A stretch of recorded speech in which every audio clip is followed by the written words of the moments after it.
G'day, welcome to SydDT number 93. Welcome.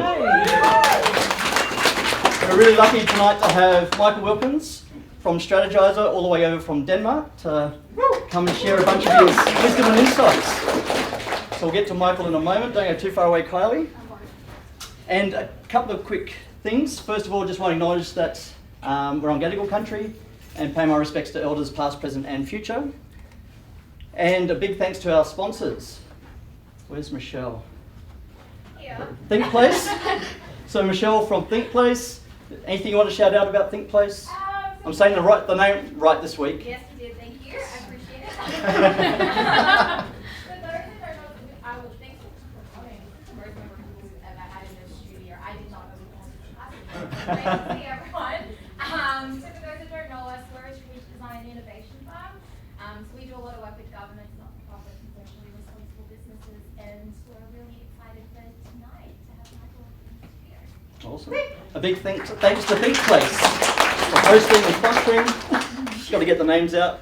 And also, this one we've done in collaboration, obviously, with Strategyzer, with Michael over, and we've got Steve from Food Agility.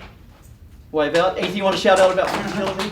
Nothing about Food Agility, just to thank Michael and his wife Lena and his son Frederick for coming. He's done it out of the goodness of his heart, and he asked me, what are you getting out of it by advancing me? And I said, nothing. It's all about just the love and sharing the knowledge within the space. And I know that the people that come here are really excited and passionate about these kind of learning. So I think it'll really spark some really good ideas going forward. So thanks. Awesome. Thank you.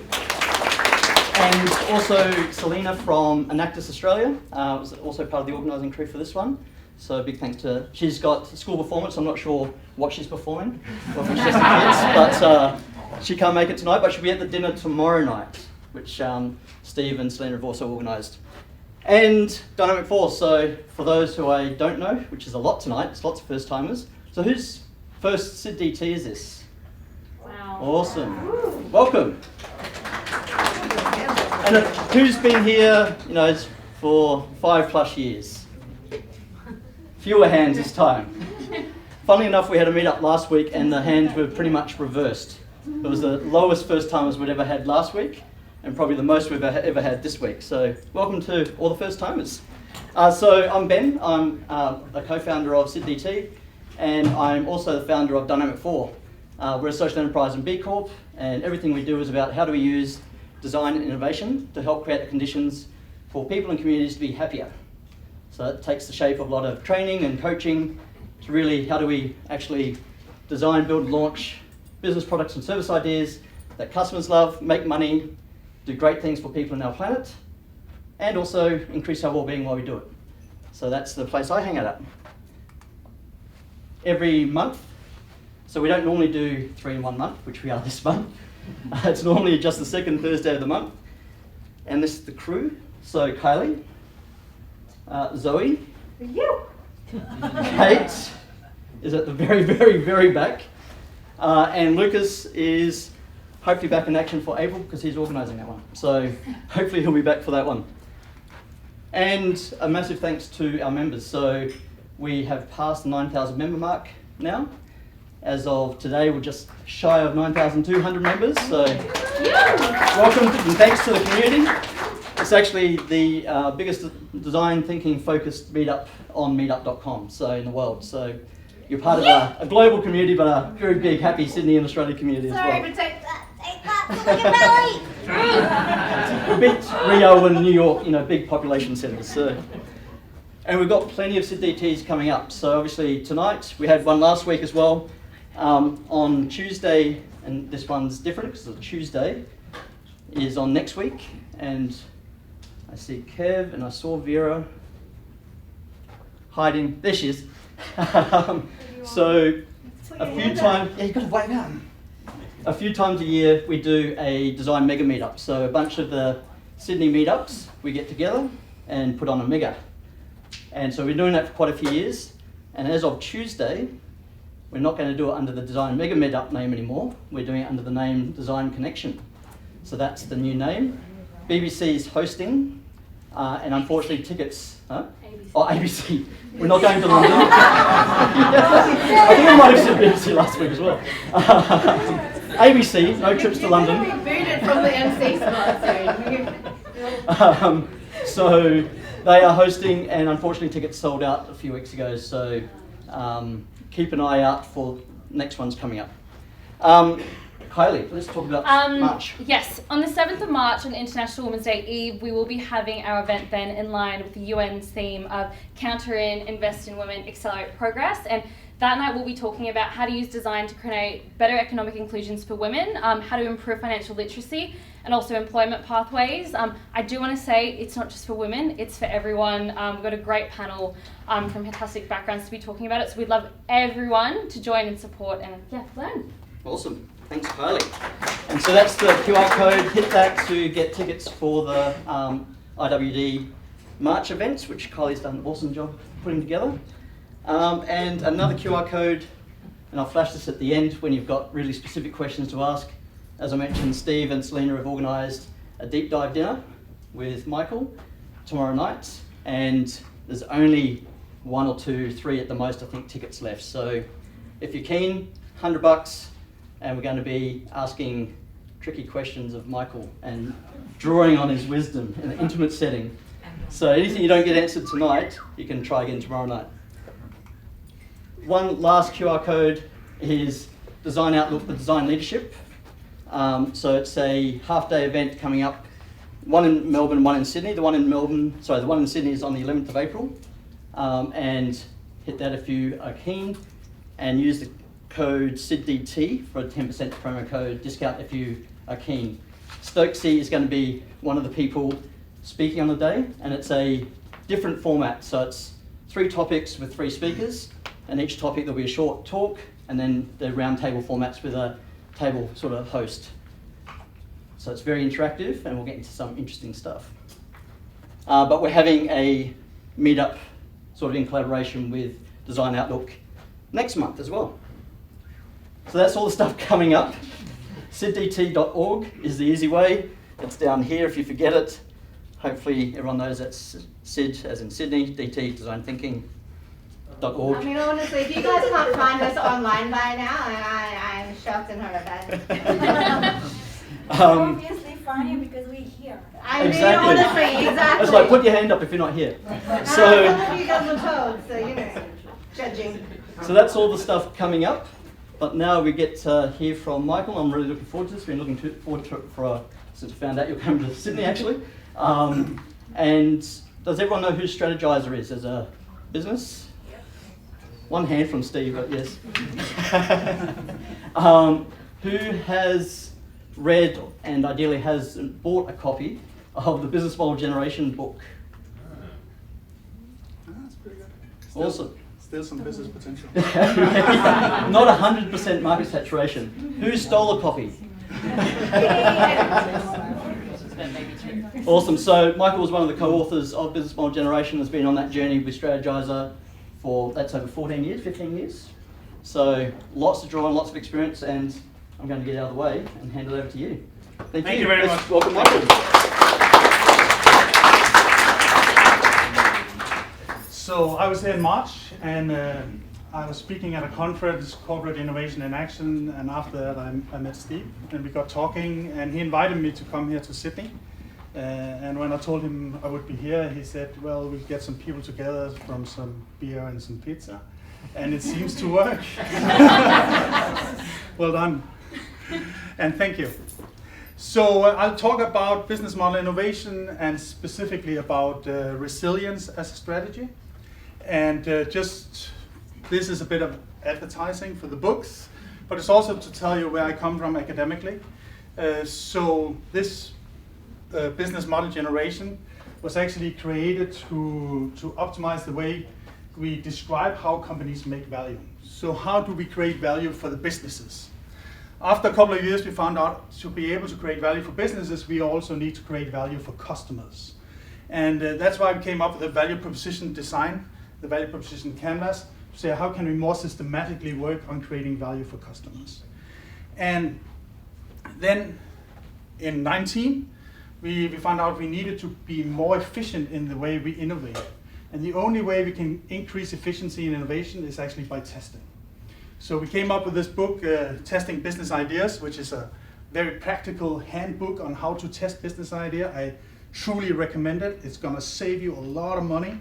It's 46 ways of testing business models before you launch them. And then of course, we needed a book. These are all books for practitioners. So we needed a book for the CEOs, for the C-level. And we had to find a really catchy title. So we came up with the Invincible Company. I think it's pretty catchy. And this book describes what kind of culture, what kind of organizational structure, what kind of tools do you need to actually create an organization that keeps innovating, that stays relevant over time. So those are the 4 pillars, so to speak, on which we build Strategyzer. And Strategyzer is a company of about 60 people. We create content, we educate people, and we train corporates on how to do innovation. So this is my tribe. These are the people who wrote the book. And we meet up 4 times a year around the world. We are from 4 different continents, so there's a lot of travel in that. And every time we meet up, we present new ideas and new concepts. And what I'm talking about today, resilience as a strategy, is something that came out of a meeting 2 months ago in Zurich. So you are test people on this content, and that's also why I would really like your feedback on some of this content afterwards. I hope that you'll provide some. So what we really want to do is find out how can we systematically design new business. We are not all Steve Jobs or Elon Musk. Some of us are just human. And because we have a background in German, Swiss, we believe there's an approach, there's a process, and we follow process, we'll do the right thing. So all our tools are built with a process, which means that ordinary people can become business successes. That's what we want to achieve. So why is that so important? I have a graph here. It's a bit far away from some of you, but I'll try to describe it. This is 1960. You can see the average lifetime of a company in 1960 is 60 years, which means that if you own a company, if you work in a company, you can spend your entire life in that same company optimizing the business models, optimizing the company. And we can see the average lifetime of companies decline over time. Until today, where the average lifetime of a large company, SP 500 company, is 15 years. And the reason for this is, of course, we are in uncertain times, we have fast technological developments, and so on and so forth. But that changes everything.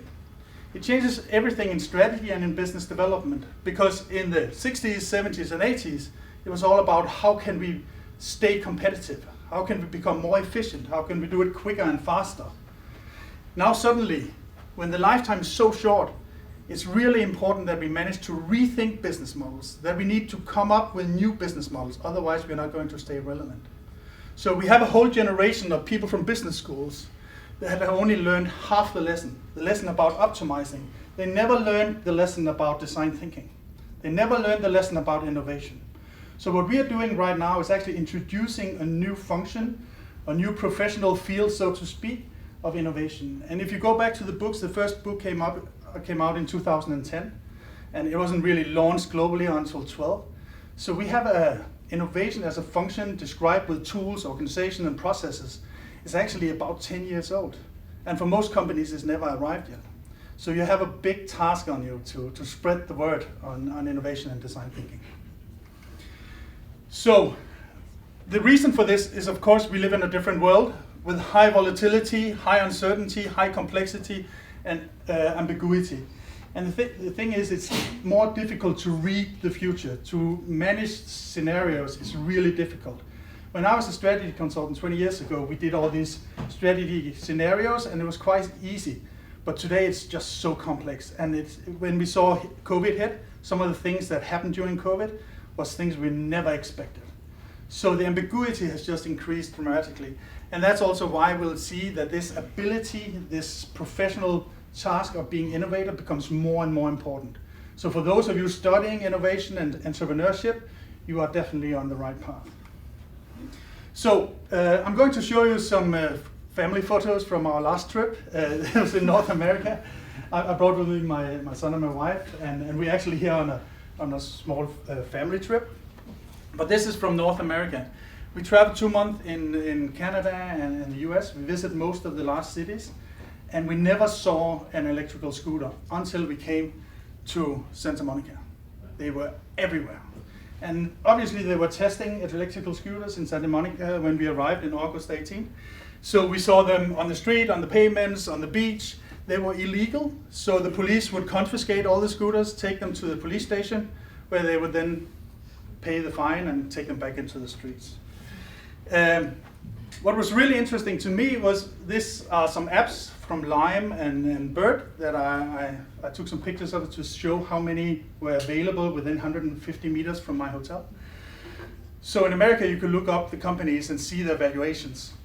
And Lime as a company was 11 months old at the time, had an investment at a valuation of $1 billion. So a company less than a year old, valuation of $1 billion. And of course then there was Bird, they had a valuation of $2 billion, of course a significantly older company, which was 14 months old. So it makes sense. My big question is, how can you create that much value in such a short period of time?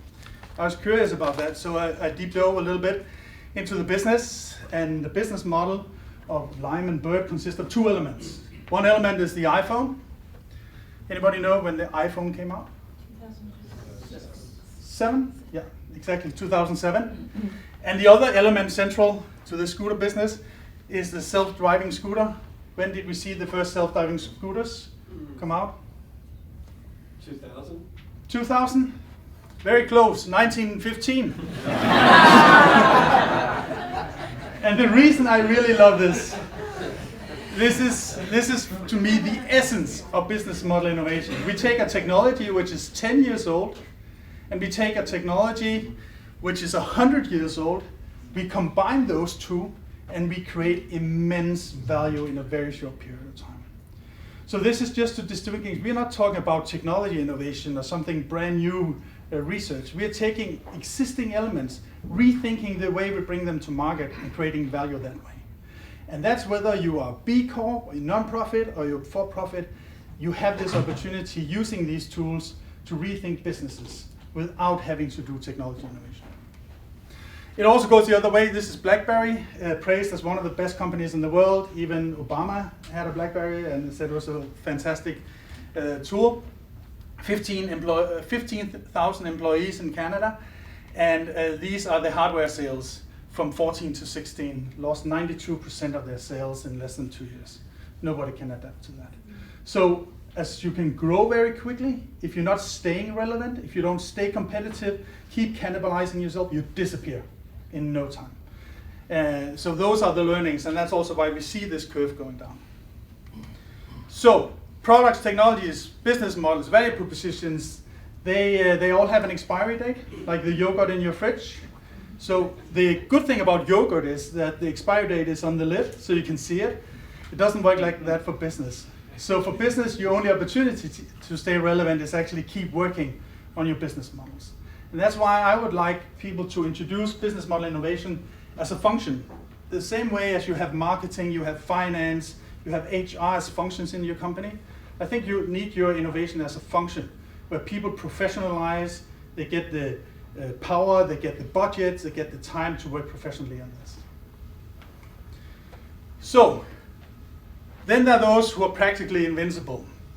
I'm going to talk about these 5 things today, if we manage.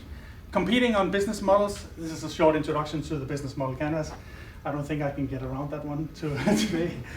Then I'll introduce you to the concept of resilience. It's a little more complex, so stay with me. I'll talk about the leadership challenge. I mentioned a little bit about how the CEOs are born in a different age. I'll talk about how resilient is a business model and how can you work to improve it as number 5. So that's what I have on the agenda today.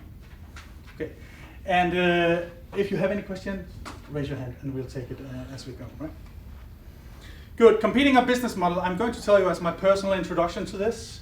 In 2005, I got a consulting job for an advertising company in Denmark, one of the large ones. They had been successful for 20, 25 years. It was partner owned, so 10 partners owned the company. And every year they would go to the General Assembly. They would make a profit, so they shared the profit. and they went out and bought a boat or a nice new car, you know, like they do in advertising. And then suddenly they were making a loss. And it means instead of getting this paycheck, extra paycheck, they got an invoice. And that is a very good burning platform for change. Everybody agreed, okay, something needs to change here. So they agreed we want to rethink our business model. And I was hired to actually facilitate that first meeting, partner meeting. And it was probably the worst meeting I've ever held in my career, ever. And it sounded a bit like this. I hope the sound is with us this time. Blah, blah, blah. Blah, blah, blah. Blah, blah, blah, blah. Blah, blah, blah, blah. So it was actually just a bit of blah, blah, blah, because we didn't have the same picture about what a business model was. I had one in my head, and they all had different versions of business models. Something, oh, it's about our raison d'etre, why we exist. Others said, no, we just have to fire the salespeople and get some new ones in. And others said, no, we have to outsource to the East. So it was a blah, blah, blah conversation, never went anywhere. I just read the book from Dan Rome about how you have to create pictures to make those dialogues even more clear. So okay, for my next meeting, I really wanted to find a picture, something that describes what a business model is. And I started looking and looking desperately. And at some point, I found this PhD by Alex Osterwalder from the title, The Business Model Ontology. Okay, it's worth a try. So I opened the PDF. I opened the PDF and it was long. So in the corner, I search, you know, the search field. I put FIG for any figures that would turn up, and it just popped up all the pictures. And one picture came up. It was the business model canvas. And like any self-respecting consultant, I did a print screen. And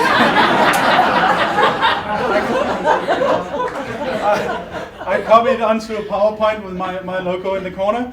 And I went to the client and I said, this is the way we are going to discuss business model innovation at this client. And it worked out really well, suddenly.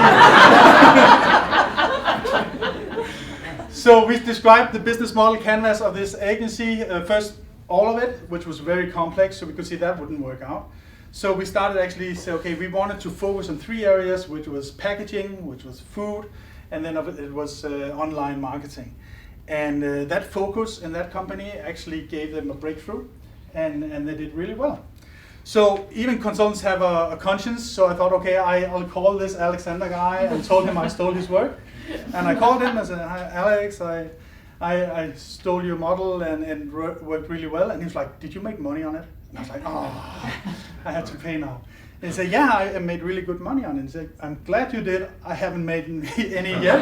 So if you calm down and tell me how you did it, then we'll work on it. So we did. We met, and he made a small video where I told him how we made money on this business model canvas. And he shared it on YouTube, and that's where actually our journey together started, which later led to the work on the book, The Business Model Generation. So just to describe, not in detail, but overall about the business model canvas. So the canvas is 9 building blocks, and is used to describe how a company creates value in any industry, any culture. It has a front end where you look at your customers, your customer relationship, and your sales channel, how you make money, your revenue streams. Has a back end that looks about what activities do you need to do well, what resources do you need, what partners do you need to actually create that value proposition. And then of course on the bottom you have the finances. I came from a consultancy background where we did strategy in Excel. So we extrapolated the world more or less. We created a lot of analysis to confuse people, but they rarely worked.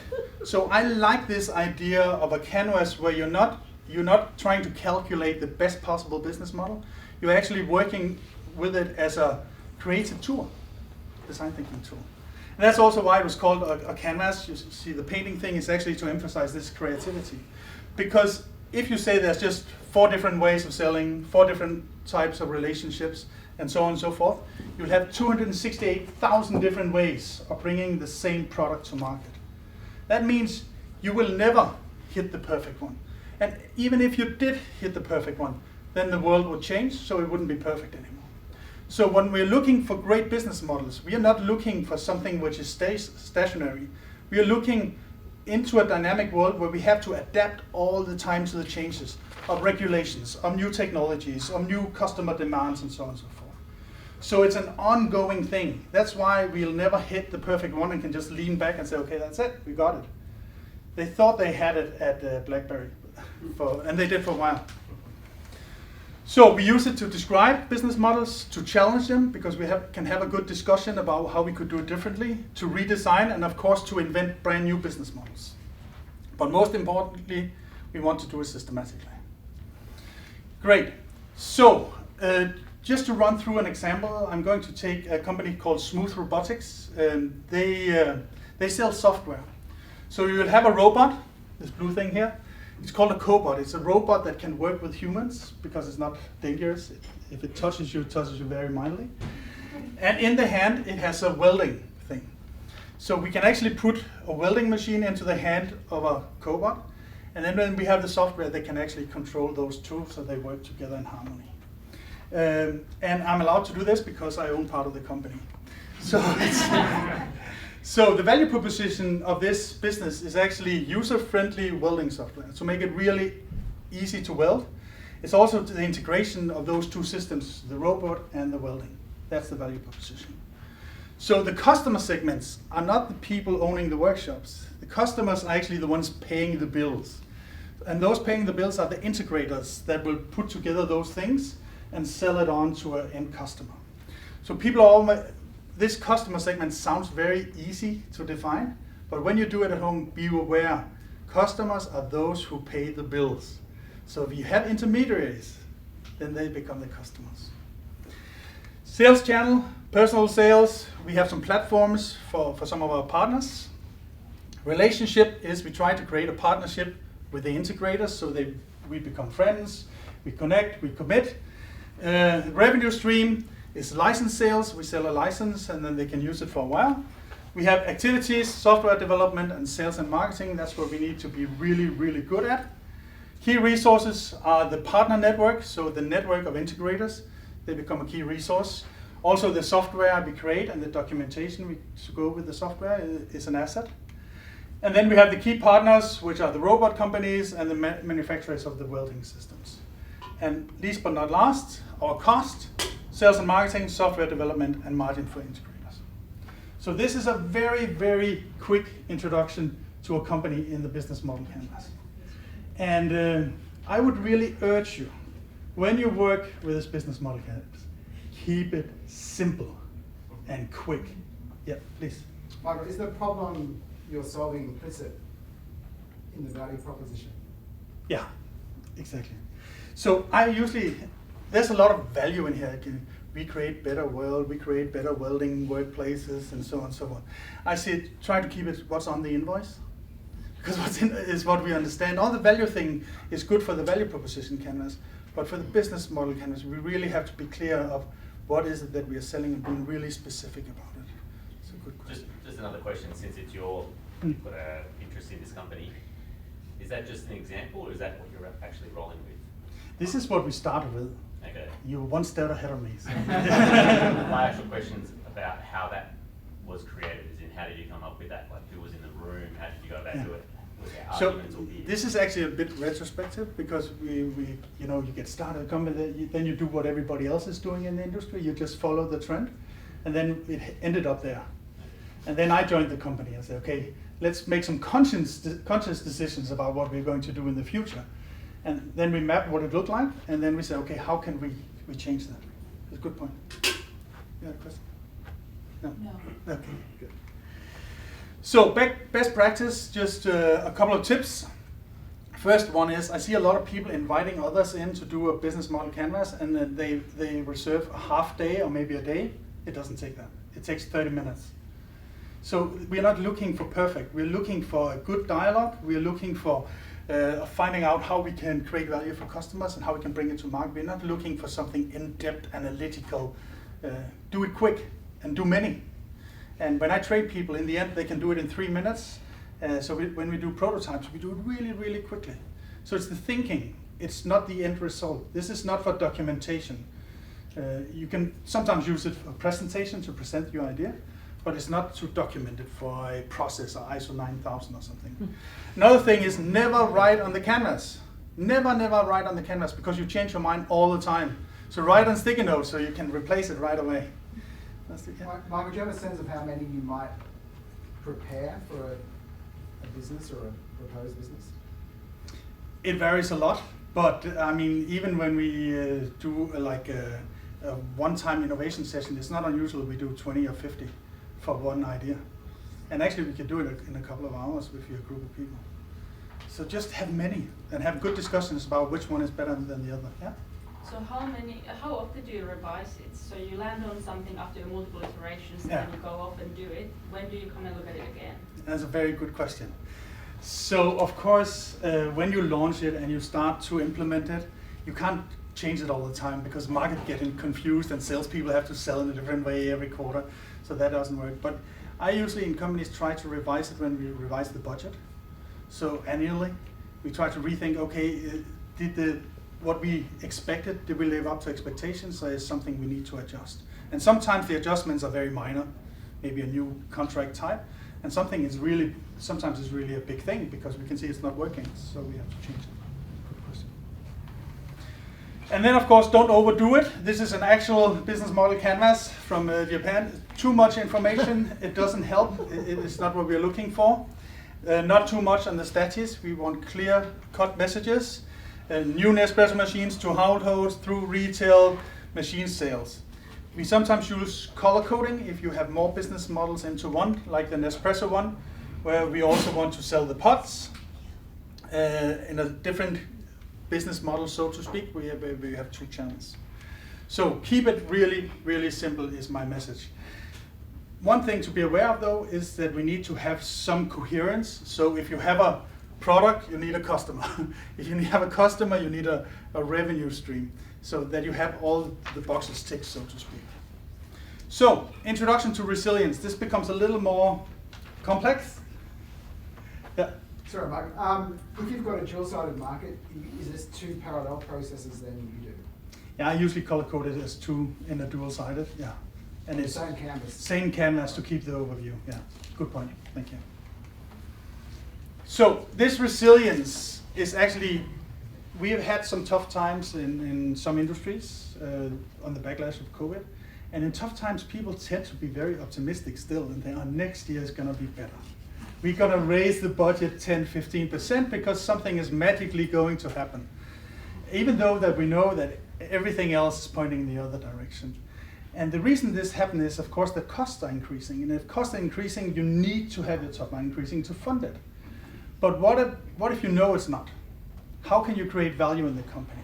And that was actually, how can you use the term resilience to create a company that is more valuable because it's more resilient, and create value that way. So what I'm saying is that growth is not the only way to create value in a company. You can actually decline in your top line and still create a more valuable company if it's just put together in a different way. And this is going to be a bit technical, so follow me on this one. So if you say this is the revenue of a company, and we divide the revenue into different categories. The first category we call fixed revenue. Fixed revenue is revenue you know you're going to get next year. For the next 12 months, you know you're going to get it. It's on either on a retainer, it's on a fixed subscription that cannot be cancelled within 12 months. That is the 5%. Then we have what we call predictable revenue. Predictable revenue is like Nespresso, they know that on average, each machine generates so many pots. So if the numbers are big enough, we have a pretty good idea how many pots we are going to sell, so it's quite predictable. So even if times are going up or down, there might be some 20% on the either side, but it's still rather predictable. Then we have variable revenue. It's revenue that we have to get out and sell. We have to sell either projects, we have to sell to new customers, we have to sell something new to existing customers. And if you look at a lot of companies, the split is pretty much like this.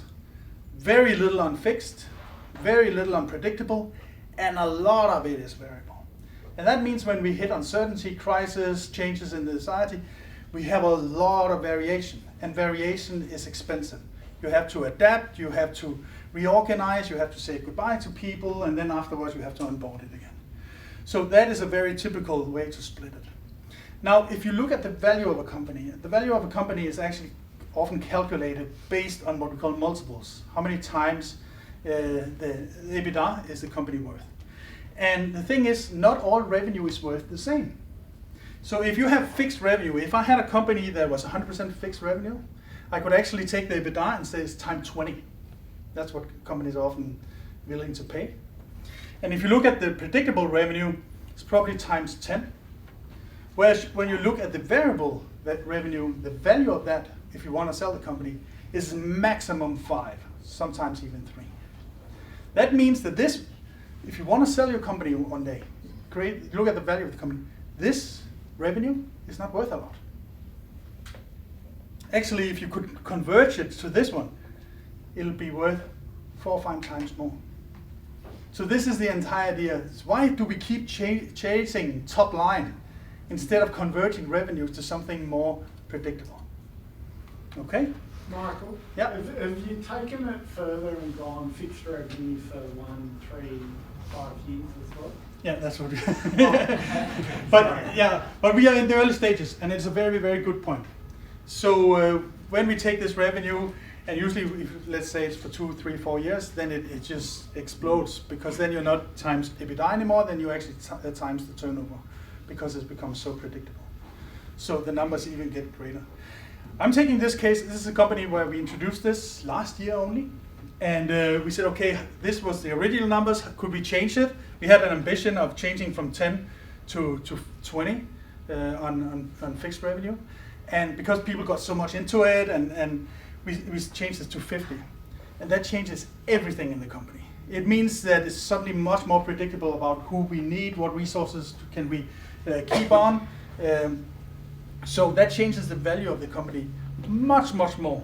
And if you look at a brief calculation, I know this is terrible on a distance and everything, but what I can tell you is if you add up the numbers, you increase the value of the company by 58% without adding $1 to the top line.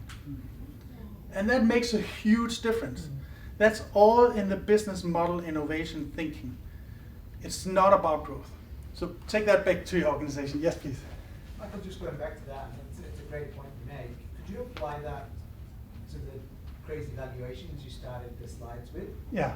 The line, worth $1 billion in 11 months and what?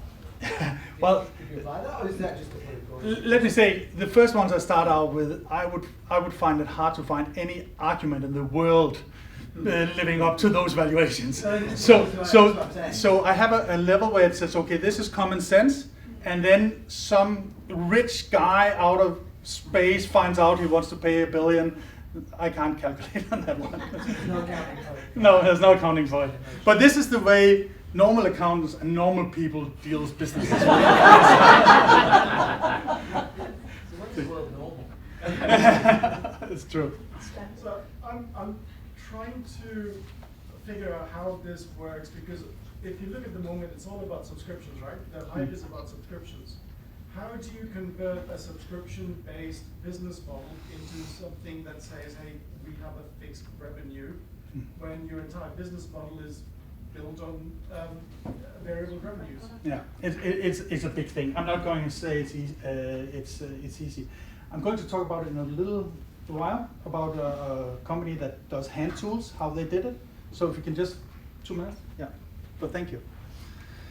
So this is just another company we worked for recently. We said, okay, they looked at how was the scalability, the predictability, and the profitability of the different types of revenue. And you can see even the profitability is much, much better the more predictability you have.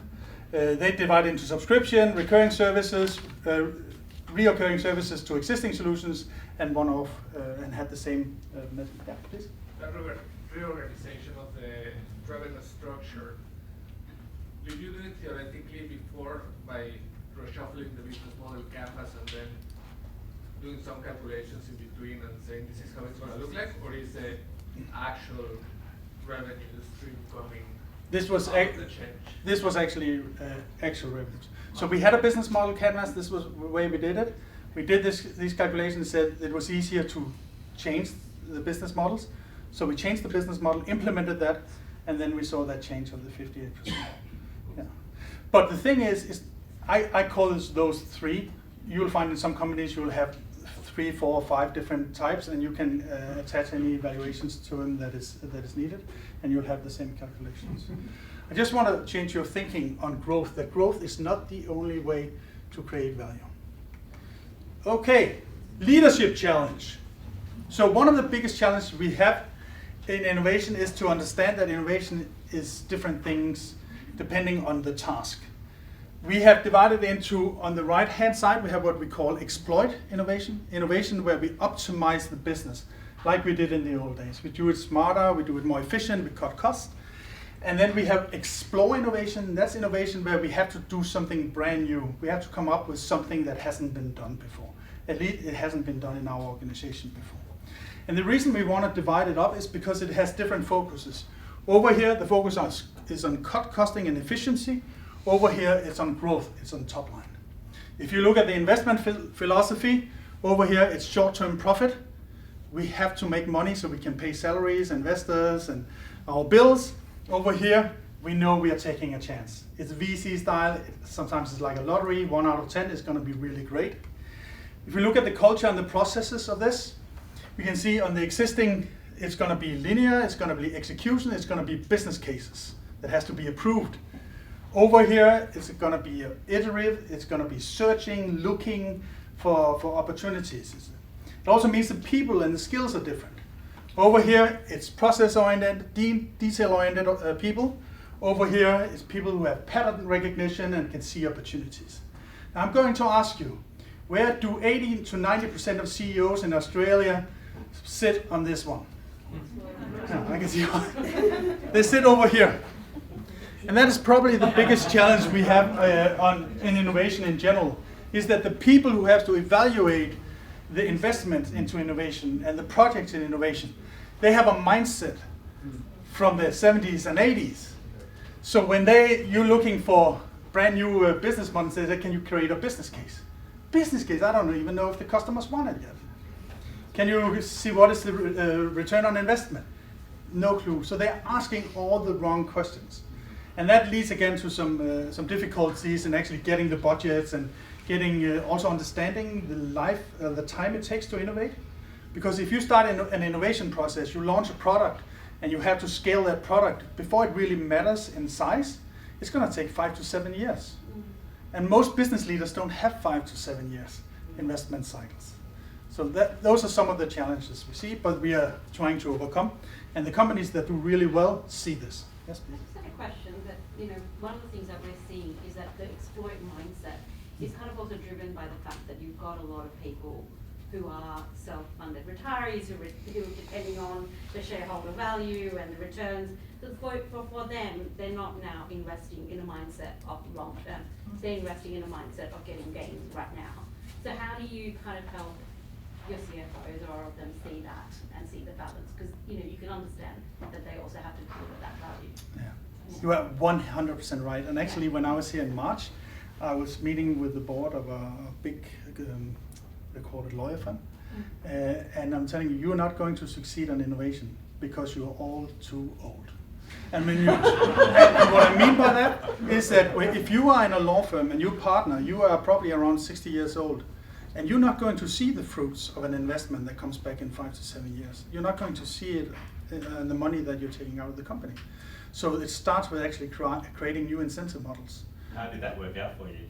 They haven't invited me back. On a related note, do you have any other one-liners or other descriptions? Genuine question though, that addresses the same topic or issue of, I guess, old mindset.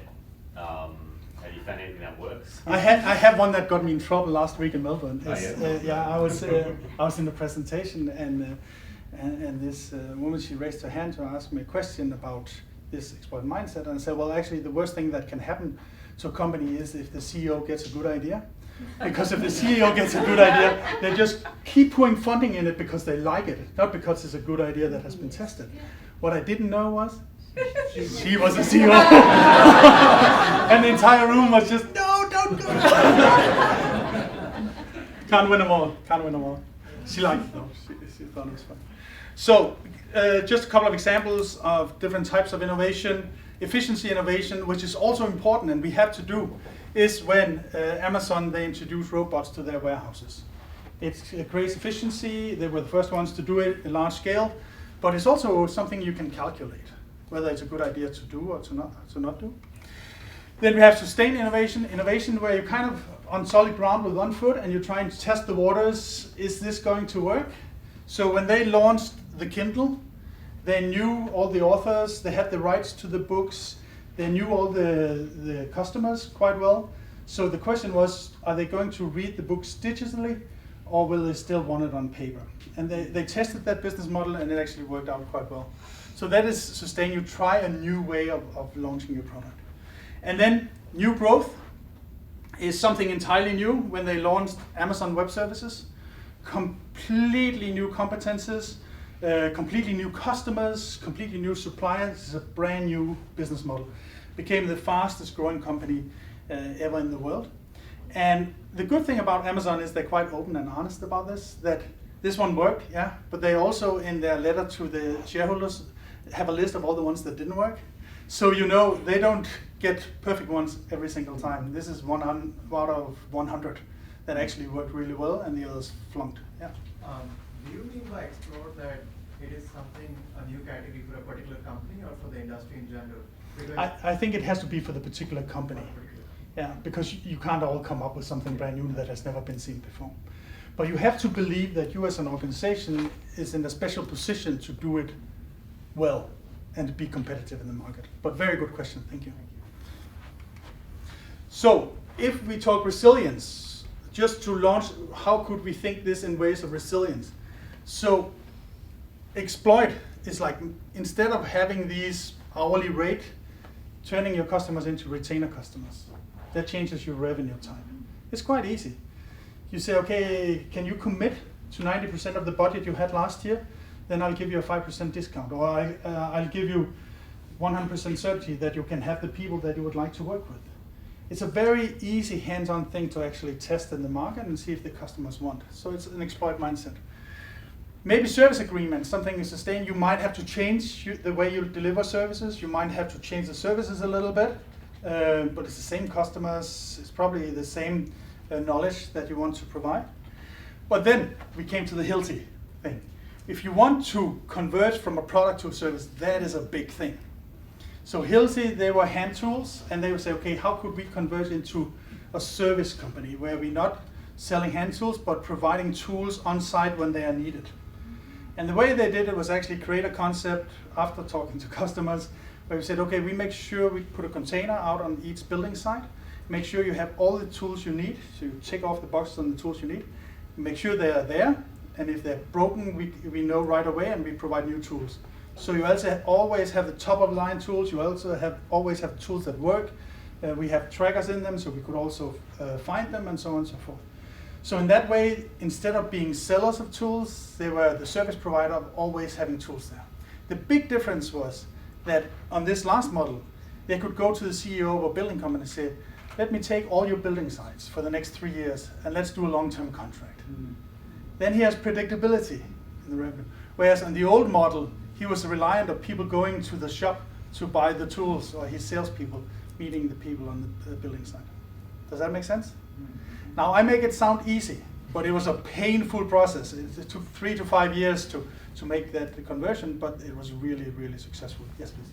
Once you make a successful exploration, your focus probably should be to move into exploitation as time goes on. Is that right? So actually, you can say this one is actually a very explore kind of thing, because it's a brand new thing to do for the company. Brand new way of selling, new salespeople, new people to sell to. Brand new, they have to get service people to carry them out there. They have to finance them suddenly, where they could just sell them before. So it's a completely different thing. I think he's saying though, then once something's being successful as explore, you then go back to exploit. So what he's saying there, so you've gone then and said, you know, I'll give you 3 years. Actually, what you're doing is exploiting. Yeah. You're going to move into 3 years. You're then going to move into 2 years. It's like combining this with the product lifecycle. Exactly. So I mean, when you launched it and you get your learnings, then you find out how can I optimize it even more. And after a while, it's something that you just have to optimize, and it goes into your explore engine, so to speak, where you're just delivering. Good point. Thank you. I didn't get that. Yeah. So, but that happens to all the companies. It's part of the life cycle, right? Now it becomes a standard thing that we have to optimize. I'll just come back to that in 1 second. So you're one couple of slides ahead of me in that presentation all the time. So, my point is not that innovation is more important on the explore side than the exploit side, because exploit is very, very important. Otherwise, we can't pay the bills. So if people ask me what should the ratio be, I usually say 70% on the exploit, stay competitive, 20 in the middle, and 10 on the explore ideas. But that depends on your situation. If you're really in trouble as a company, you can see I'm not relevant in 2 years, then you have to invest more and explore. And if you can see nothing is happening, no new technology, no legal things, then you can do less. So it's based on your... Great, but you have to be able to do both. Now, how resilient is your business model? So we have this checklist we use, we call the 7 questions to ask what is the strength of your business model. And one of the things that we measure is switching cost. How easy is it for customers to leave us? As an example, this is Apple, and I have an iPhone. And when I read the book about Steve Jobs, I realized that he was a very bad person. He was an asshole. He was not only to his family, but also to all his colleagues. He was a terrible person. So I thought, no, I'm not going to support this. I'm going to leave my iPhone, and then I'm going to buy a different phone, which was at the time a Windows phone. I didn't realize the implications of that. Because that meant that all the videos, all the music I ever bought disappeared. It means all the apps that I was integrated to in my work didn't work anymore. So after 25 hours, I had to go back to the IT department and change back. So this switching cost thing can of course be a financial, judicially, but can also just be the way it's integrated into your work. So it's really a strong model. Recurring revenue is the predictability. So like I'm in January 1st, how much of my revenue can I predict? And if you're a utility company, where most utility companies almost have some kind of monopoly, then you have very strong predictability. So the more you can create that predictability, the stronger your model is. If we go back to smooth robotics, thank you, and we look at how resilient is that model. First of all, the switching cost was very low. Any integrator could say, no, I'm not going to use your software, I'm going to the neighbor software next month. Or he could just cancel. So very low on switching cost. Recurring revenue, very low. They were not bound to buy anything. They had to have customer first before they bought from us. So both of them were really low. So we thought, how can we change that?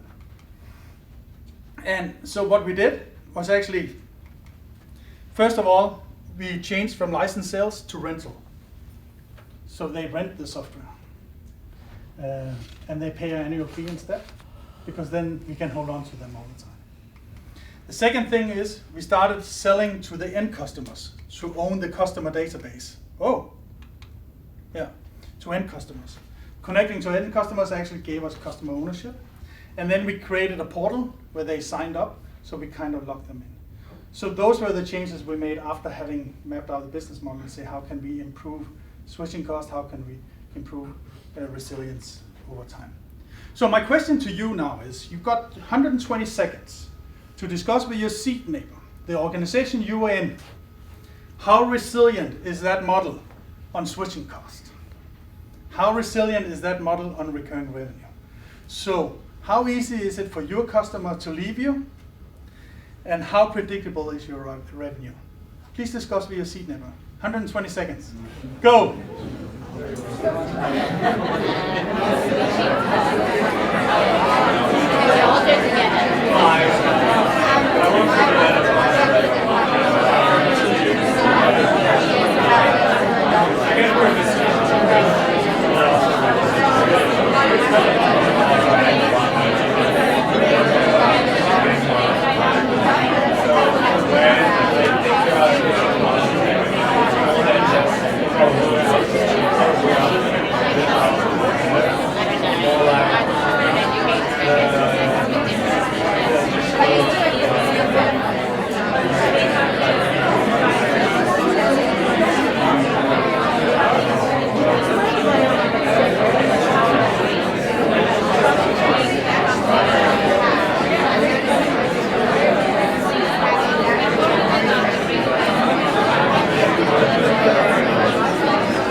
please.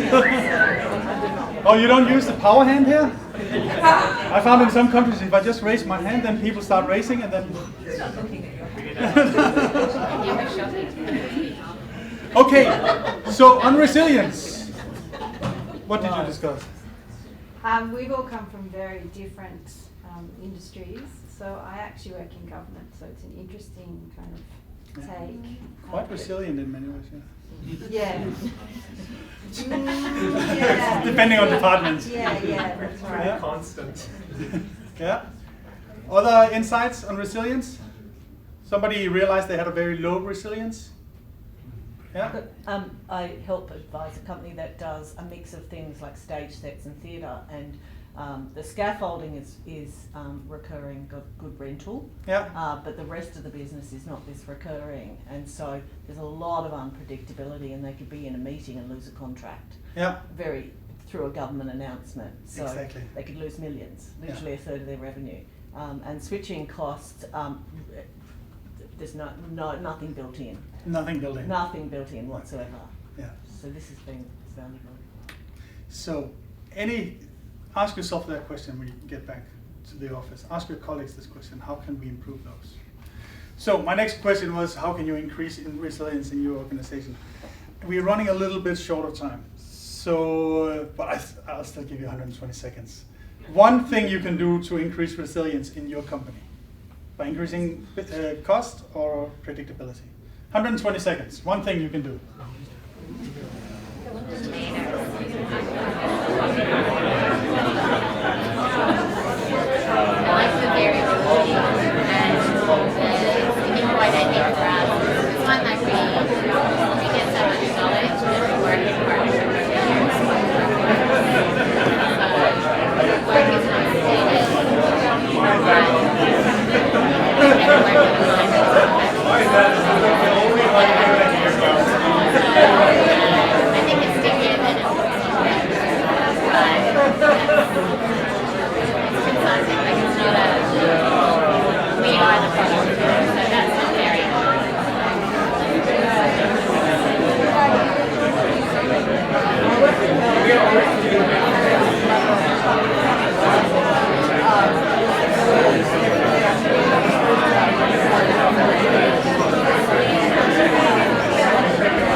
Okay, time is up!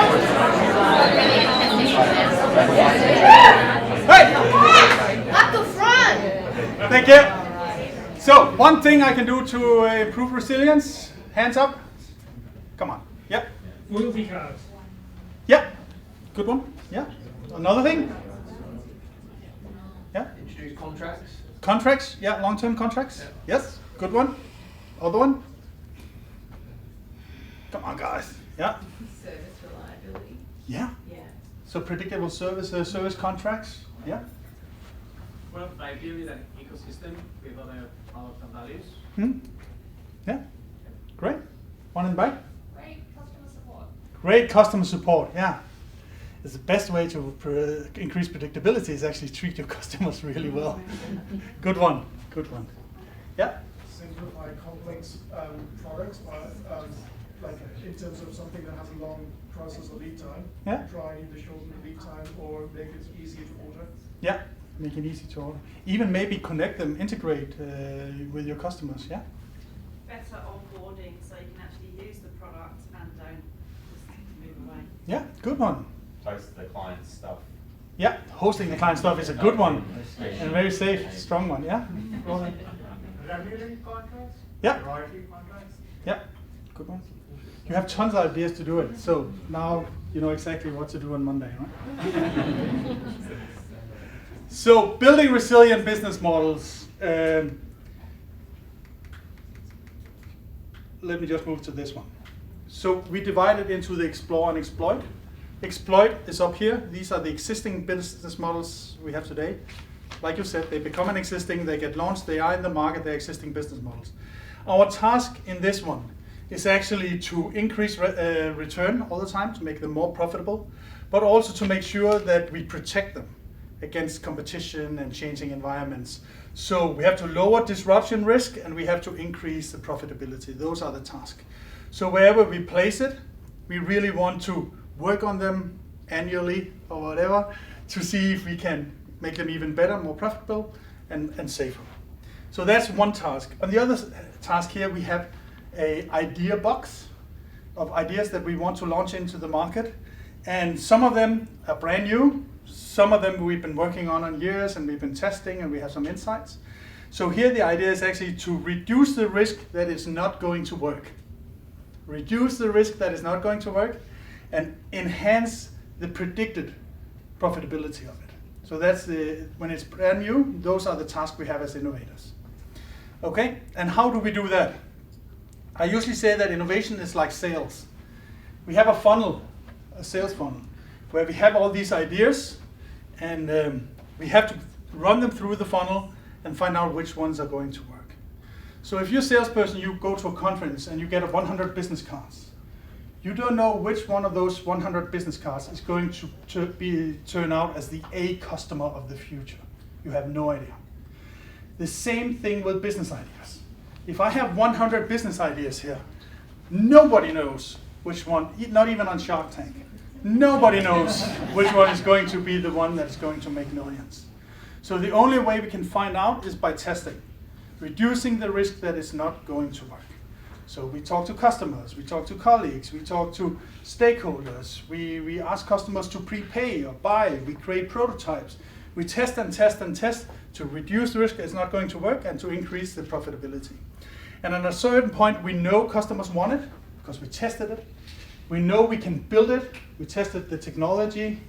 We know that it's profitable because we ask what people are willing to pay and we know how much it's going to cost. And then we are ready to launch. Then we are ready to make the big investment, put it into the exploit portfolio where they start actually doing the business. The problem is most people, they get an idea, they take out a loan in the house, they borrow from their friends, and then they start building from day one here, where the risk is really, really high. So don't do that. Don't start any business before you know customers want it, before you know you can build it, before you know it's profitable. And if you don't know how to test it, buy the book. Much cheaper. Great. So this is what it looks in reality. You have all these ideas, all these prototypes and business model canvases, and you just have to cut them off. And actually to kill an idea is a good thing because you are making sure you're not losing money on that idea. So it's difficult in some organizations. We work a lot for defense and intelligence, and they use taxpayers' money. So when I tell them that they have to kill 90 ideas to get 10 good ones, they say, taxpayers are not going to pay for 90 ideas that we have to kill. I say this is about return on investment. So we don't call it kill ideas, we call it successfully retire ideas. And successfully retire actually means we now know for certain that customers don't want it, or we can't build it, or it's not profitable. And if we know one of those three things are true, then we can say with certainty this is not a good idea, and then we can successfully retire it. So it's very important language here. But it's also important that you've done the work, that you've done the testing. Nobody's going to come back to you and say, I know that people are going to buy it. I don't care what you say. Then you have to be able to show the data. I talked to 80 people. 2 of them wanted it. Your uncle might be one of them, but only 2 other people wanted it, so we're not going to launch it. So you need to be very data-driven on this. So we did some work for Bosch. I don't know if you know Bosch as hand tools and electrical devices. And they actually allowed us to share this data on business models and how many they have to cancel before they get the right one. So I'm going to share it with you now in a video. This is Uwe. My name is Uwe Kirschner. I'm from Bosch Management Consulting. I'm partner for Business Model Innovation. And it's a pleasure to be the Invincible Company of the Month. What you see here is Bosch's research center in Renningen near Stuttgart. It represents Bosch's history, present, and certainly also the future. Traditionally, our organization has been very successful in the development of new technologies and new products. And certainly, this will also remain so in the future. In the year 2015, something very important happened. Our board of management decided to set up a competence center for business model innovation. The challenge was clear. We had to test many innovation ideas in a fast and capital efficient way. We wanted to find the very few innovation projects which have the potential to scale. Now the question to you, in order to reach that number of 19 innovation projects successfully exiting our Bosch Accelerator program, how many projects entered the validation phase? 19 innovation projects, 43, 108, 214, or even 926. What are your thoughts? So this is a question for you guys, and I'm going to ask you in a second. And Frederick is going to document which one you're voting for. Frederick. How many of you think it's 926? Hands up. Yeah. How many of you think it's 214? Yeah. 108? Fewer hands. 43? Few hands. 19? Okay, one hand. Let's see. Thank you, Red. Yes, you're right. 214 innovation projects entered our validation engine, our Bosch Accelerator program. You've probably read the book, right? Let me give you some additional information around these 214 innovation projects which entered our Bosch Accelerator program. Phase 1 has an average duration of 3 months, including prep time. The average budget is 120,000 euros per team, and this already includes the personnel costs. After a very short period of time, and as I said, 3 months, we are able to successfully terminate 65% of all innovation projects. The remaining projects, in numbers 74, continued their journey in phase 2 of our program. The average team has a budget of 300,000 euros, and again, this includes, on one hand side, the personnel costs, but also the costs for the development and iteration of the MVP. And again, at the end of phase 2, a high number of innovation projects can be successfully terminated. We believe it's very important to ask the teams themselves whether they believe they're a go or no-go at the end of phase 1 and also at the end of phase 2 of the program. Because this really brings responsibility to teams, and this also certainly drives cultural change in an organization. The go criteria, which we derive out of most recent methods and tools, are the foundation for a proper decision whether a team should stop or continue their journey. The success rate of the Bosch Accelerator program is around 10%, meaning that only 10% of the innovation projects are successfully exiting our Bosch Accelerator program. Now, you might argue that's a low number. I would disagree, because in explorative and adjacent innovations, you need to accept that the success rate is reasonably low. The purpose of the Bosch Accelerator program is to find those very few innovation projects which really have the potential to scale. Successful organizations, we do both. They run a portfolio of their existing core business and also a portfolio of their new business. Many innovation projects won't be successful, but a couple of innovation projects, if we have this proper validation process, should become part of your future core business. And who knows, maybe one or the other innovation project might be even invincible. Great. Great. So, in essence, in conclusion, failure and invention are inseparable twins. And I think that is very, very important communication. If you said one-liners, you're asking for one-liners? That is one. Okay, please do. They go along. But the thing we can do to increase the return on innovation is testing. Because if you look at one project where we had, I don't know, in Denmark we had a company called Better Place. They wanted to launch charging stations in 2012, where you could drive into the charging station with an electrical car, you could change the battery, you could drive out again. And they had these ideas, and they had really rich people behind them, and they spent $1 billion on it.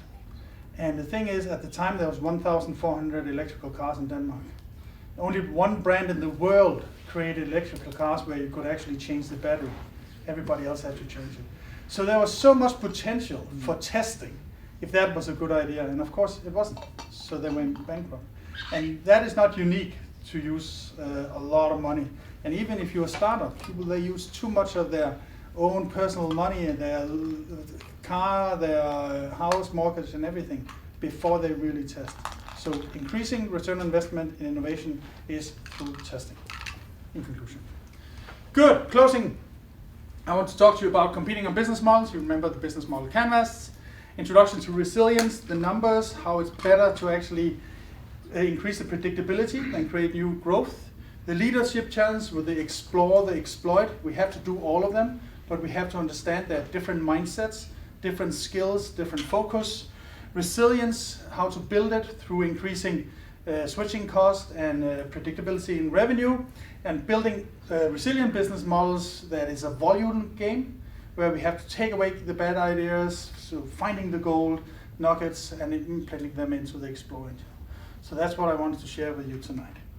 So we have as innovators, we have three big tasks in organization. One is build organizations which can innovate at pace. That means there's a cultural change, there's organizational change, there's a change of mindset that allows you to actually build an organization which can innovate, is able to innovate.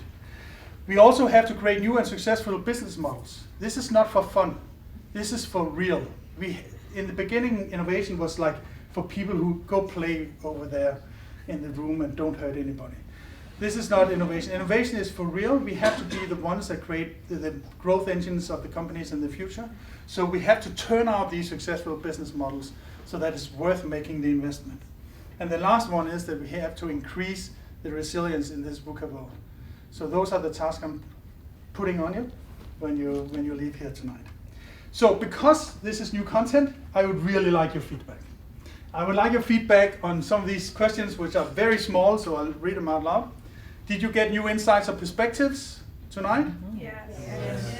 What made the biggest impression, and was it a good experience? And if you would please, on this LinkedIn code, give any feedback on the session that I could bring and things maybe we could change in the content, I would really appreciate it. Hands up, yeah? Hello, I'm so sorry I'm asking a question. No, you're welcome. Ready for the close. I'm a long time fan of the business model canvas, like used it for a decade, loved it at the moment, I've seen it, solved so many problems for me in many different cases. One of the challenges I often encounter is how it handles externalities. So things that sort of sit outside the canvas, so to speak. So I guess I'd love to hear your perspective on that, and just to sort of get to what I mean, things like carbon, nature, human rights, modern slavery, indigenous people, local communities, like all those things which a business can pretend aren't there, if it just looks through the lens of the business model canvas. I'm sure you've got a way to handle this, but I'd just really love to hear your perspective. Very good question, thank you. So the thing is, when you map your business model, you can deep dive into your value proposition. That can give you some learning, and you can rethink your business model based on that, like with the Hilti case. But of course, a lot of things happen outside your business model, the world around you. And we developed a tool called the environmental canvas. And the environmental canvas, you didn't have an answer. The environmental canvas describes all the things that affect your business model, because as I said in the beginning, this is a dynamic world. And we have 4 forces that really change this. One is, of course, what happens in the market, like preferences, consumer preferences change. Another thing is what happens in the macro environment, oil, labor, demographics, stuff like that.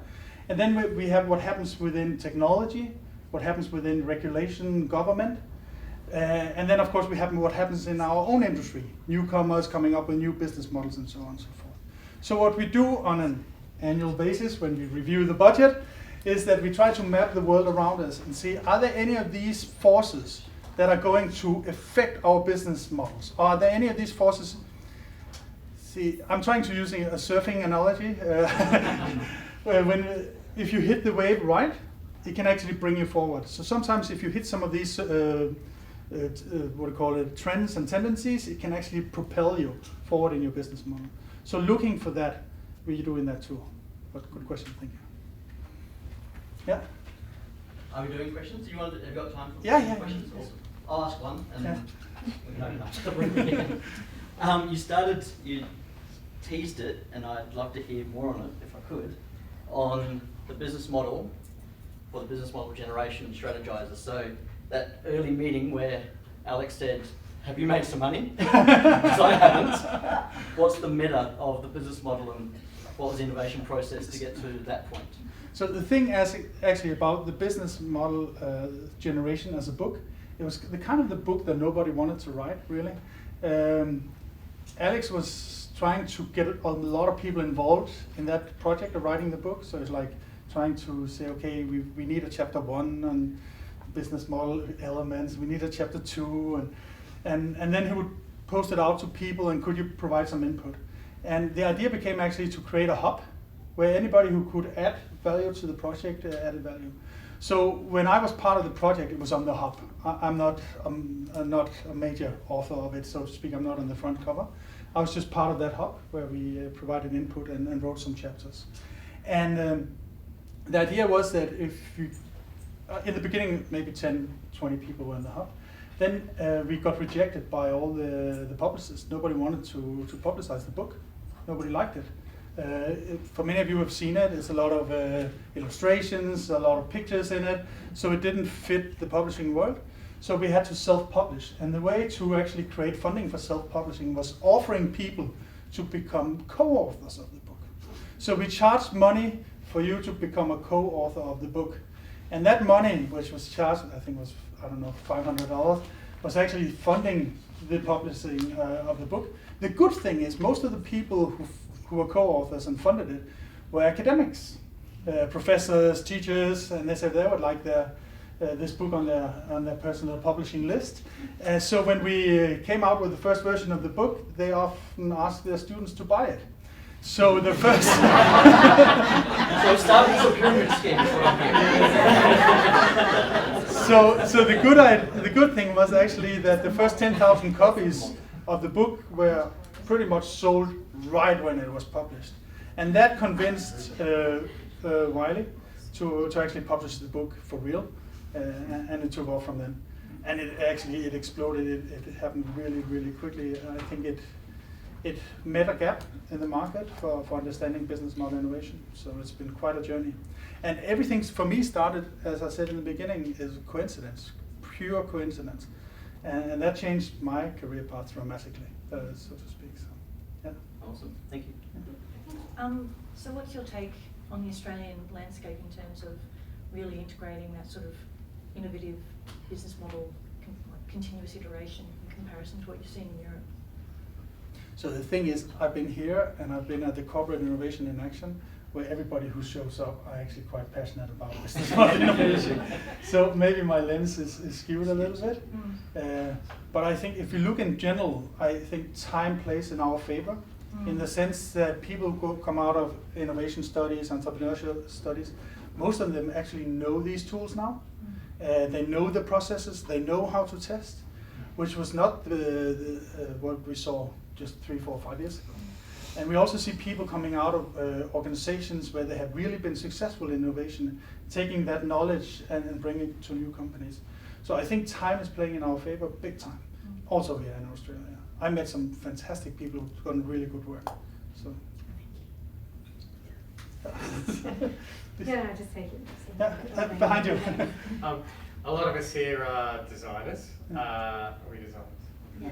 And we're used to the idea of services, so trading our skills for time, so like a services business model. Do you have any advice about productizing services? Like how can we alter our own default business model, productizing services? It's a tough one. I mean, if you design furniture, I would say royalties, and working with other people who can then generate business on it.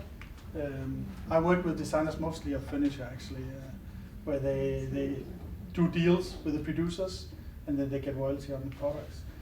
But then, of course, retainers, if you work on the same clients over time, that would be some of my suggestions. But I think, in essence, it's the same thing as consulting. It's actually a shitty business model.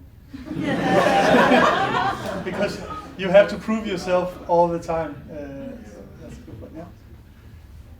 Do you guys have a certification process, or yeah, you do? Yeah, so in order to be certified, usually people start taking the master classes. We have some master classes that we do, sometimes physically, but most of the time they're actually done online, where Alex teaches together with Eve, goes through everything.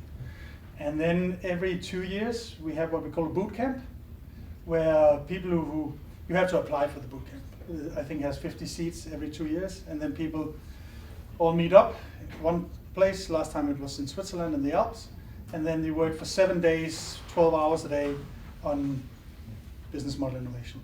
But it's mainly for people who has done the work before, either as consultants or corporate innovators in organizations or in a startup. A lot of the hours aren't very Australian friendly ones that are on the website. No. There is lots of great recorded content on the Strategyzer. Yeah, so the thing is, we have actually made a lot of our content freely available online. So yeah, a lot of it you can just use.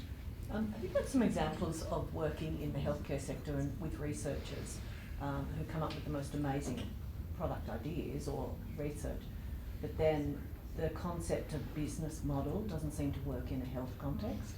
Yeah, it's difficult. Yeah. I have two sisters that are nurses also. The question was, do you have any examples of healthcare system and healthcare innovators who have thought up a great idea, but then it doesn't translate to business?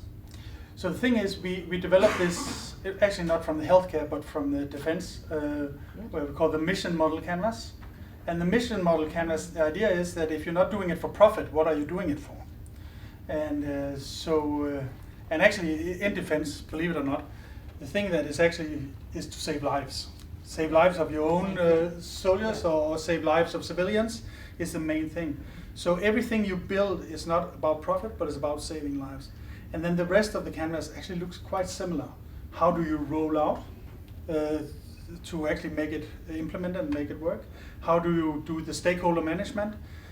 So the canvas is slightly different, but it's actually created for that specific person. Is that in the Invincible book? It's not in the Invincible book, but it's online. You can find it on Strategyzer.com, and we have videos about it. So just look for Mission Canvas. Mission Model Canvas. Yeah, okay. Look for Steve Blank or go to pinpointers.dk where you can also find the content. Thank you. So, yeah. Steve?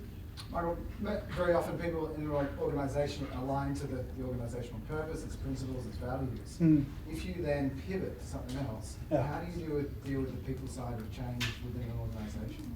Yeah. It's a very good question, because the thing is, when you evaluate a business model, of course you have to evaluate it on whether it's profitable and whether customers like it, but you also have to evaluate based on your strategic fit. Does it actually fit my organization? Should we do that at all? For example, there are things that Strategyzer won't do. We don't work for tobacco companies. So there are things that we choose not to do, and for every organization you have to make sure that it's aligned with your moral compass, with your strategic compass in every single way, every time you do these major transformations. And of course, again, when you do the transformation, it's a big job. You promised me an easy question.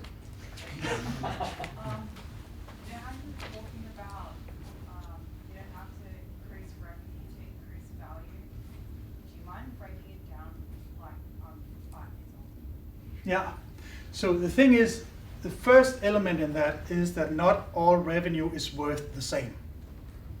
Not all revenue is worth the same. So the revenue that is predictable has a higher value, adds value to the company. Whereas the revenue which is unpredictable has a very low value. So if you look at the company as something, as an object you want to sell, and you have more predictable revenue, then you get a higher price for the company. That's the essence of it. Thank you. One more easy question. Yeah. You talked about the innovation funnel. Yeah. What's a practical example of how that's tracked and communicated inside organizations that you've seen? So actually we have somewhere we have screens on the wall where we show the projects and how they're progressing over time, but also how they're meeting traction. And then it's publicly made that we have tested it. We have learned that 80% of customers don't like it. That's why we are successfully retired. So that kind of visibility is actually important, I think. Also to demystify what's happening in innovation, because often innovation is this black box in the corner, and then at full moon they come out with something and they show it. I would like it to be as transparent, as integrated into the company as the budgeting process. There was a guy on finance. I talked to the guy who works in finance. When you do budgeting in finance, you involve the entire organizations. You want bottom-up budgets, you want input from everywhere. I would like to see the same thing for the innovation function. Yeah. I kind of have a two-phase question. Just when you were talking about how you're tracking the projects and you're saying it's on a screen, is that on like a Kanban board where it's sort of, you've got like subtasks? And then just following on from when you're talking about testing, what sort of testing are you doing? Is that focus groups? What have you found is the most effective method of testing concepts that aren't necessarily in production? Yes. Yeah. So the answer is in the book on testing business ideas, but just to make it short. Which is awesome. Which is awesome. I'm very excited. We have 46 different ways of testing, Yeah. depending on where you are in the cycle. So in the beginning, the best thing to do is talk to your friends and family. Yeah. I have this idea, and they say, great idea, but you could do it like that. Second thing is to go to potential customers. Say, I would like to do this. So in that sense, you increase the quality. Next step is that you make a description or rendering or drawing of the thing. That only to increase the quality of the dialogue. So you have a better quality dialogue, you make sure we understand each other, you present the idea and you get better feedback. Yeah. And then at some point you say, okay, if I build this, will you buy it? And if 10 people say, I'll buy it and I'll sign off on buying it, then you have what we call commitment. And that is just on the desirability. Then you have to of course, also test the viability. Is there money in it? Are they willing to pay the right amount and so on and so forth? But testing is not a one-off thing where you go have a conversation and then it's tested.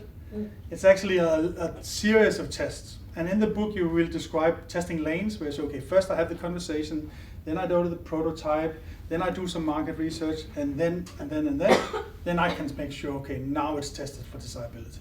Yeah. So I find that the hardest bit when you're doing the testing is to go and source the prospective customers to test with. Yeah.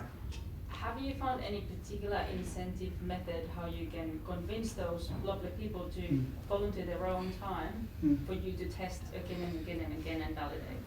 Are you talking B2C customers or B2B customers? B2B. B2B, yeah. So the B2B are always the most difficult ones. And B2B, I think the biggest hurdle I normally see is that the salespeople in your organization who have access to the customers don't really want you to go and talk to them because they are afraid that you're going to say something stupid and ruin the deal in the future. Am I right? Relationships, so they're like, don't go and. Exactly, don't mess with my customers, right? And that's when I talk about mindset and culture change, that is a mindset change. The salespeople have to understand that the dialogue you need with the customer is a different dialogue than they have about sales. And if I look at my experiences, customers, they get tired of salespeople because they have the same message all the time. They're only asking for money. But when you come with a prospective new product or a new innovation, they are curious. So having that different dialogue with a different person, with a different mindset and a different agenda, actually sparks interest. So having that access directly without a salesperson, I think could really help you. That's my experience. Yeah. Curious about the stage gates that you go through, so through that funnel. Yeah. And we've been looking at different models, but do you have a recommended, so what are the stage gates? Because I guess that has to be very rigorous in terms of how do you get to a 90? Yeah, so Bosch uses the 3 months and then 6 months and so on and so forth. Personally, I'm not so rigorous about it. But of course, when you're a big organization, you have to manage it more. But if you're an SME, small company, then I'm usually quite flexible about it. It's also about the allocation of resources. But if you saw the numbers at Bosch, they're actually able to pull some resources into this. Yeah. Not a lot of people can do that, so we have to be a little more flexible in the time. And I guess what I mean by say is like what determines it's a no-go is okay, go, yeah. Like at each one. Yeah, so it's actually the things that desirability is, do customers want it? Yeah. If we know that for sure because we have tested it in 3 different ways and they all say yes. Feasibility, can we build it? We have tested it's working, we have a prototype, it actually works. And viability, is it profitable? That is step 1. Yeah. If you have done tests in that and it looks promising, then you move to the next one. And then in the next one, you go more into feasibility usually. Yeah, that's probably the further ones. Yeah, exactly, and that's also where it becomes more expensive. Yeah. Because you have to build stuff. The problem with engineers is that they start by building stuff and then they go to ask the customer afterwards. But we really want you to ask the customers first and build stuff later, because building stuff is expensive and takes more time. I've heard two models. One's like the people doing low code, no code, then they get to a point where they rebuild and reinvest. Yeah. Versus people who try and create something that is scalable and then they don't need to do that big. Do you have a perspective on which way? Yeah. That's more software. But I want to invest as little as possible in the beginning, because that's where the risk is the highest. So I want to keep investment low. It's all about learning in the beginning. So if you look at the first period of time, it's actually searching for a scalable business model that works. And then when you know you have that scalable, then you take all your savings and your mortgages and sell the car, put it into a model, and then you start implementing and hiring people and building stuff. Yeah. So what if you have a business idea that looks great on every single aspect, but when it comes to feasibility, the cost of development right now is quite high, but it is proven time and time again that in the next fortnight it's going to become easier and easier. So I'm speaking about XR, or extended reality technologies. Yeah. So the timing is also an important factor in this. It's actually hitting the market at the right time, where the technology is available at the right cost and stuff. I think the thing is that we see it a lot in pharma also. We know that people want it because it can save lives and stuff, but we don't know exactly how to do it yet, but we know the technology is coming.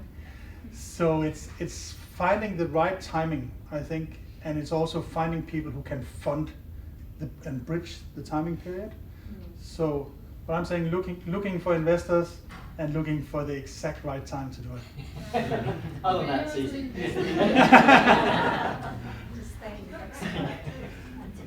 Okay, is that it? Yeah. Thank you very much.